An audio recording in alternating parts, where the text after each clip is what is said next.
temple was not a peaceful place for Jesus to visit.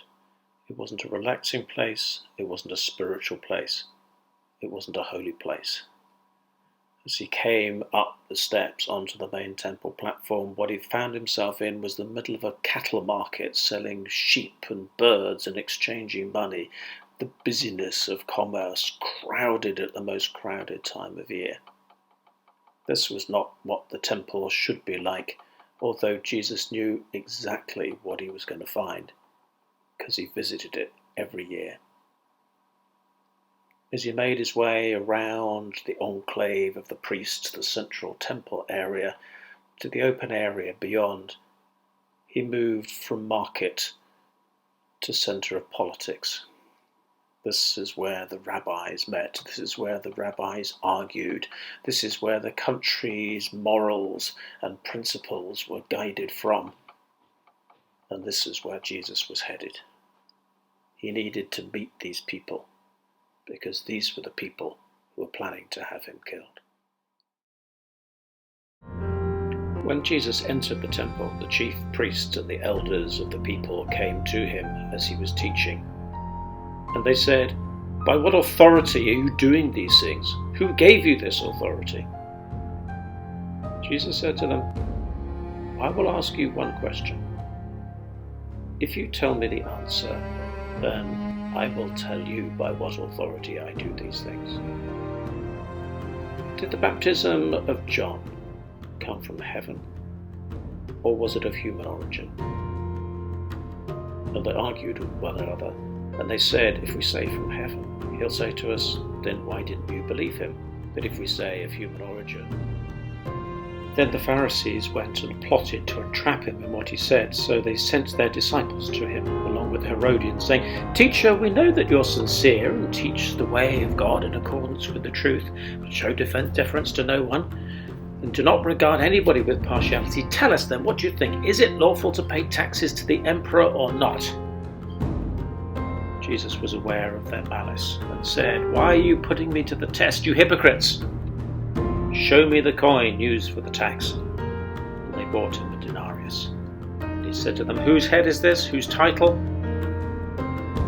"The scribes and the Pharisees sit on Moses' seat. Therefore do whatever they teach you and follow it. But do not do as they do, for they do not practice what they teach. They tie up heavy burdens hard to bear, and they lay them on the shoulders of others, but they themselves are unwilling to lift a finger to remove them. Woe to you, scribes and Pharisees, hypocrites! For you lock people out of the kingdom of heaven.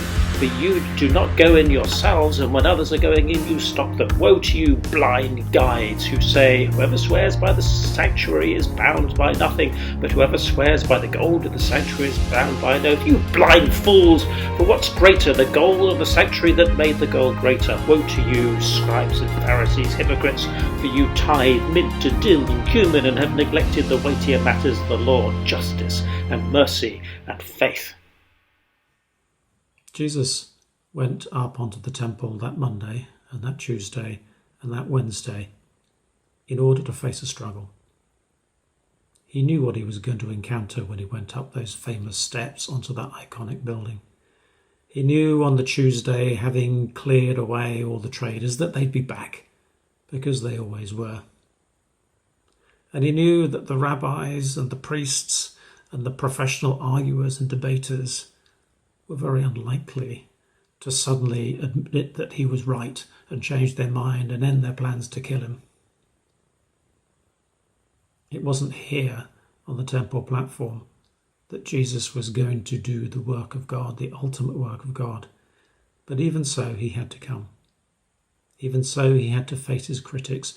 Even so, he had to give them one last chance to hear his message, to see the ways of God in front of their eyes, and to turn back to God and understand how God was working in the world. He had to give them that chance, even though there was little opportunity that they would take it up. And the same is true for us. There are places that are for us stressful. There are places that are for us difficult. There are places that are for us places of disharmony and disagreement and disunion. But there are times when we have to go there. There are times when we have to be there. There are times when we have to face the people who don't like us, who don't agree with us. Jesus had to do it, and we had to do it.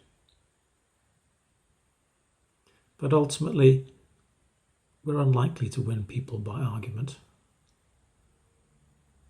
That doesn't mean we don't have to go. That doesn't mean we don't have to place our case before them. But the work of God is something different. The ultimate work of God was still to come. That was for later in the week. For the moment, Jesus had to face the struggle because the struggle was there and he couldn't duck out of it.